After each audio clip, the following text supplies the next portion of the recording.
மக்களின் முதல்வர் செல்வி ஜெயலலிதா மூன்றாவது முறையாக ஆட்சி பொறுப்பேற்ற 4 ஆண்டு காலத்தில் சாலைகள் சீரமைப்புக்காக நெடுஞ்சாலைத்துறைக்கு 11,698 கோடி ரூபாய் நிதி ஒதுக்கீடு செய்ததாகவும், ஆனால் முந்தைய திமுக ஆட்சி காலத்தில் 6,006 கோடி ரூபாய் மட்டுமே நிதி ஒதுக்கீடு செய்யப்பட்டதாக சட்டப்பேரவையில் தெரிவிக்கப்பட்டது. தமிழக சட்டப்பேரவையில் இன்று கேள்வி நேரத்தின்போது நெடுஞ்சாலைகள் மற்றும் சிறு துறைமுகங்கள் துறை அமைச்சர் திரு எடப்பாடி கே பழனிசாமி கேள்வி ஒன்றுக்கு பதில் அளிக்கையில், நெடுஞ்சாலைத்துறைக்கு மக்களின் முதல்வர் செல்வி ஜெயலலிதா ஆட்சி காலத்தில் செய்யப்பட்ட நிதி ஒதுக்கீடு குறித்து விளக்கமாக எடுத்துரைத்தார்.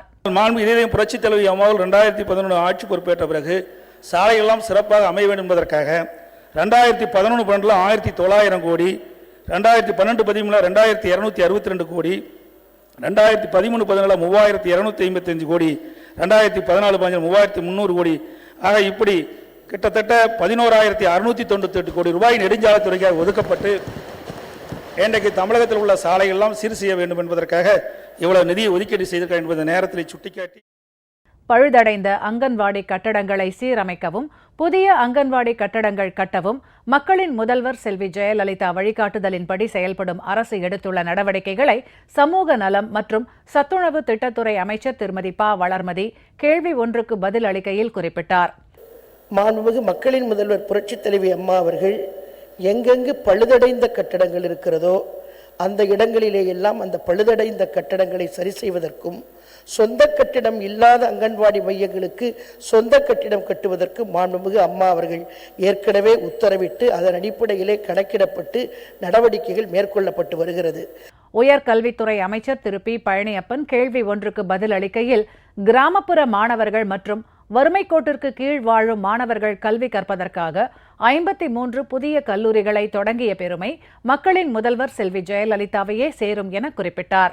மக்களின் முதல்வர் இதயம் புரட்சித் தலைவி அம்மார்கள் தமிழகத்தில் கிராமப்புறங்களில் இருக்கக்கூடிய வறுமை கோட்டு கீழே இருக்கக்கூடிய பொருளாதாரத்தில் பின்தங்கிய மாணவன் நலன் கருதிதான் தமிழகத்தை பொறுத்தவரையில் இதுவரையில் இல்லாத அளவிற்கு, அரசியல் வரலாற்றில் இல்லாத அளவிற்கு 53 கல்லூரிகளை தந்து தமிழகத்தில் பெருமை சேர்த்திருக்கிறார்.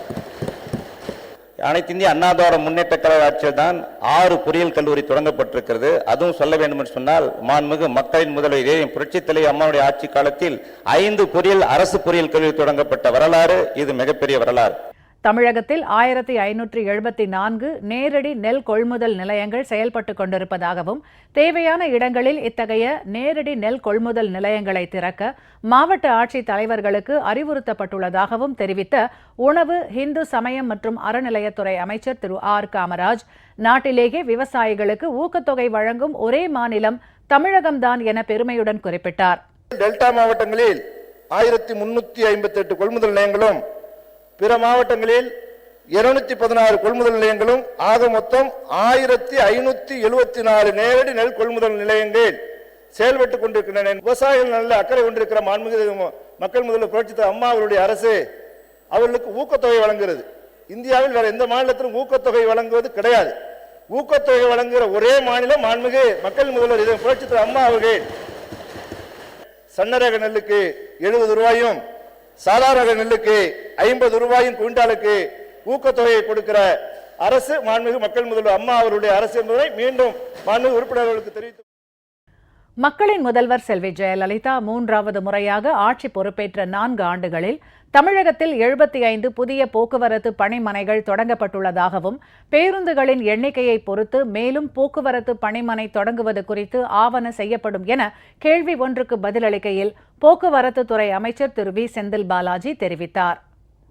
ஏழை எளிய மக்கள், அடித்தட்டு மக்களுடைய நலன் காக்கின்ற வாழும் மனித தெய்வம் டாக்டர் புரட்சித் தலைவி அம்மா அவர்கள் அரசு போக்குவரத்து கழகம் தொடங்கிய நாள் முதல் இல்லாத சரித்திர சாதனையாக இந்த 3.5 ஆண்டுகளில் 75 புதிய பணிமனைகளை அமைப்பதற்கு உத்தரவிட்டு, பேருந்துடைய எண்ணிக்கைகளுக்கு ஏற்ப அந்த பணிமனைகள் அமைக்கப்பட்டு மக்களுடைய சேவைக்கு பணியாற்றி கொண்டிருக்கின்றன.